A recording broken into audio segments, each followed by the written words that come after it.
புதுசு புதுசா ஏதாவது தொற்று கிருமிகள் நம்ம ஊர்ல வரும்போது, முதல்ல அத குறித்த விழிப்புணர்வை ஏற்படுத்தி, அதை குறித்த பயத்த போக்குறது தான் ஒரு டாக்டரோட கடமை. அந்த வகையில நானு ரீசென்ட்டா இந்த கேரளால வந்த ஜிகா வைரஸ், அதுக்கப்புறம் இந்த மூளை திண்ணும் அமீபா அப்படின்னு சொல்லிட்டு ஒரு அமீபா வந்து இறப்புகளை ஏற்படுத்துச்சு. அது குறித்து பயங்கரமா பேசப்பட்டது. இது எல்லாமே என்ன அப்படிங்கறத நானு சொல்லியிருக்கேன். இது குறித்து பயப்பட வேணாம் அப்படிங்கறதையும் நானு சொல்லியிருக்கேன். அடுத்து இப்ப மறுபடியும் நிப்பா வைரஸ். இந்த நிப்பா வைரஸ் குறித்த புரிதல் ஏற்கனவே பல பேருக்கு இருக்கும் அப்படின்னு நான் நினைக்கிறேன். ஏன் அப்படின்னா இது புதுசு கிடையாது. 2018ல இருந்தே இருக்கக்கூடிய ஒரு விஷயம்தான். என்னன்னா இந்த மூளைத்திணும் அமீபா அப்படிங்கிறது ஒரு தண்ணிக்குள்ள இருக்கும் அப்படிங்கறதுனால அதுவும் கேரள பகுதிகளில் அந்த குட்டைகள்ல தான் தேங்கி இருக்கு அப்படிங்கறதுனால நம்ம பெரிய லெவல பயப்பட வேணாம். வெறும் மூணு கேஸ் தான் அப்படின்னு நான் சொல்லியிருந்தேன். இதனால அந்த தண்ணியில போய் குளிக்கிறவங்களுக்கு தான் பிரச்சனை ஏற்படும். அதுக்கு நாம யாரும் அங்க போக போறது கிடையாது அப்படிங்கிறது ஒரு விஷயம். ஜிகா வைரஸும் கிட்டத்தட்ட இப்படி பரவாது, கொசு மூலமா பரவுறது. ஆனா இப்ப வந்திருக்கக்கூடிய நிபா வைரஸ் மட்டும் நாம கொஞ்சம் ஜாக்கிரதையா இருக்கணும். ஏன்னா நீங்க பேப்பர்ல கொஞ்சம் அதிகமா நியூஸ் வரும். ஆஹா, இத கொரோனா மாதிரியே தடை உத்தரவு போடப்பட்டிருக்கு, ஒரு டிஸ்ட்ரிக்ட்ல இருந்து இன்னொரு டிஸ்ட்ரிக்ட் போக கூடாது அப்படின்னு நேத்தே இது எல்லாமே நான் பார்த்தேன். கோயம்புத்தூர்ல இந்த ரெஸ்ட்ரிக்ஷன்லாம் ஸ்டார்ட் பண்ண ஆரம்பிச்சுட்டாங்க அப்படிங்கிற மாதிரி. இப்போ பையன் நிப்பா வைரஸால பாதிக்கப்பட்டு இறந்த பையன் அப்படிங்கறத மலப்புரம் டிஸ்ட்ரிக்ட், கேரளா மலப்புரம் டிஸ்ட்ரிக்ட். இங்க மலப்புரம், கோழிக்கோடு இங்கதான் எப்பவுமே இந்த நிப்பா வைரஸ் தொற்றுகள் ஏற்பட்டுக்கிட்டே இருக்கு. அங்க இருக்கக்கூடிய ஏதோ ஒரு காரணம், இங்க குறிப்பா சொல்லப்படுறது அந்த வௌவால்கள், பழம் தின்னும் வௌவால்கள், அந்த வௌவால்கள் கடிச்ச பழத்தை தெரியாம சாப்பிடுறது, மனிதர்கள் சாப்பிடுறது போன்ற விஷயங்கள் தான் சொல்லப்படுது. ஆனா இங்க ஒரு ட்விஸ்ட் என்ன அப்படின்னா, இப்போ இது மாதிரி மரங்கள்ல இருக்கக்கூடிய வாழக்கூடிய வௌவால்கள் அந்த பழத்தை தின்னு போட்டது பின்னாடி அந்த பழத்தை சாப்பிட்றதுனால மட்டுமே இந்த நிப்பா வைரஸ் மனுஷனோட உடம்புக்குள்ள போறது கிடையாது. ஒன்ஸ் அப்படி அந்த பழத்தை சாப்பிட்ட மனிதன் பாதிக்கப்பட்ட பின்னாடி அவன் உடம்புல அந்த வைரஸ் பல்கி பெருகுது. அப்படி பெருகும்போது அது தும்மல், இருமல் போன்ற வழிகள் வழியாகவும் மூச்சுக்காற்று வழியாகவும் நம்மளுக்கு ஒருத்தருக்கு இன்னொருத்தருக்கு பரவுது. இதுதான் இதில் இருக்கக்கூடிய மிகப்பெரிய ட்விஸ்ட்டு. இதே அமீபாவா இருந்தால் அது அந்த குளத்தோட போச்சு, இதே ஜிகாவா இருந்தால் கொசுவோட போச்சு. ஆனால் நிப்பா கொரோனா மாதிரி ஏதோ ஒரு விலங்கு கிட்ட இருந்து ஃபர்ஸ்ட் வந்த பின்னாடி அதுக்கப்புறம் மனுஷன் டு மனுஷன் மூச்சு காற்று மூலமா பரவக்கூடியதா இருக்கு. அதான் இதுல இருக்கக்கூடிய மிகப்பெரிய சிக்கல்.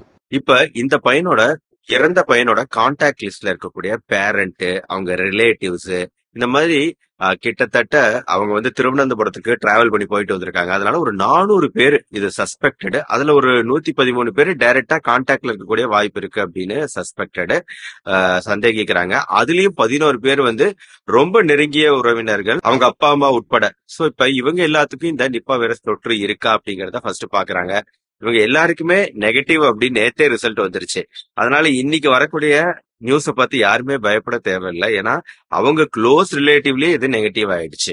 அப்படிங்கும்போது பெரிய லெவல்ல இது பரவக்கூடிய வாய்ப்பு இல்லை. ஒருவேளை இந்த பையன் அந்த கண்டாமினேட்டட் ஏதாவது விளையாட்டுத்தனமா எதையாவது சாப்பிட்டு தொற்று ஏற்பட்டிருந்தாலும் ஒழிய மனிதர்களிடையே இன்னும் தொற்று பரவ ஆரம்பிக்கல அப்படிங்கிறது தான் இதுல இருக்கக்கூடிய நல்ல விஷயம். 75% இதோட இறப்பு சதவீதம். 100 பேர் பாதிக்கப்பட்ட 75 பேர் இறக்கக்கூடிய வாய்ப்பு இருக்குங்கிறது மிக அதிக இறப்பு சதவீதம். கொரோனாவுக்கு 100 பேருக்கு 1.5%, 1.5%, 100 பேருக்கு ஒருத்தர் இறப்பாங்க அப்படின்னா இது 100 பேருக்கு 75. அப்ப நீங்க புரிஞ்சுக்கலாம் என்னன்னா, அதான் கொரோனா மாதிரியே மனிதர்கள் டு மனிதர்கள் பரவக்கூடிய ஒரு தொற்று கிருமி. இது ரொம்ப டேஞ்சரஸான தொற்று கிருமி, டவுட்டே இல்லை. இந்த பையன் சிவியர் கார்டியாக் அரெஸ்ட், மாரடைப்பு ஏற்பட்டு இறந்திருக்கிறான். ஆனா அவ்வளவு சீக்கிரம் இது வந்துடாது, பரவிடாது. அங்க லோக்கல்ல இருந்தாலும் ஒரு ஜாக்கிரதைக்காக எல்லாரும் மாஸ்க் அணிஞ்சிருக்கணும்.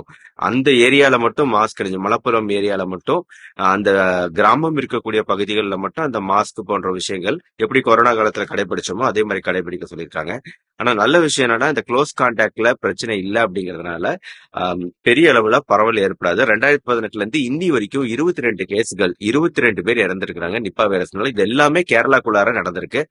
மொத்தத்துல கேரளா ஏன் எப்ப பார்த்தாலும் கேரளா கேரளா அப்படிங்கிற கேரளா டிபார்ட்மெண்ட் கொஞ்சம் ஸ்பீடா இருக்கிறாங்க அப்படின்னு வேணா சொல்லலாம். இம்மிடியேட்டா ஒரு தொற்று வந்த உடனே இதை நேஷனல் இன்ஸ்டிடியூட் ஆஃப் வைராலஜி பூனேக்கு அனுப்பிச்சு டெஸ்ட் பண்ணி அப்புறம் அவங்க கான்டாக்ட் லிஸ்ட்ல வேகமா ட்ரேஸ் பண்றது அப்படிங்கிறது ரொம்ப சுறுசுறுப்பான ஒரு ஹெல்த் சிஸ்டம் இருந்தாலும் இது நடக்க சாத்தியம் இல்லை. சோ அப்பதான் அதுக்குரிய கண்ட்ரோல் மெஷர்ஸ் சீக்கிரம் அதை கட்டுக்குள்ள கொண்டு வர முடியும், பரவாம தடுக்க முடியுங்கிறதுல கொஞ்சம் விழிப்புணர்வோட அவங்க இருக்கிறாங்க அப்படிங்கறது தான் இதை குறிக்குது. அவங்க வந்து இம்மீடியட்டா அந்த ரெஸ்பான்ஸ் கொடுத்துட்றாங்க, இம்மீடியட்டா ஒரு எச்சரிக்கையும் சொல்லிடுறாங்க. அதே மாதிரி இதை உடனடியா பக்கத்து மாநிலமான கேரளா நடந்துச்சுன்னா உடனே தமிழ்நாடு எடுத்து ஹெல்த் டிபார்ட்மெண்ட் உடனடியா ஒரு எச்சரிக்கை அறிவிப்பு இங்கேயும் வெளியிட்டுறாங்க தமிழ்நாட்டிலையும். சோ நம்ம தமிழ்நாடும் வந்து இந்த மாதிரி ஒரு பிரச்சனை ஏதாவது தப்பி தவறி வந்தா எதிர்கொள்ள தயார் நிலையில தான் இருக்கு அப்படின்னு நம்புறேன். மற்றபடி பயப்பட வேண்டாங்க. இந்த வைரஸ் குறித்தும் நிப்பா வைரஸ் குறித்தும் யாரும் பயப்படாதீங்க.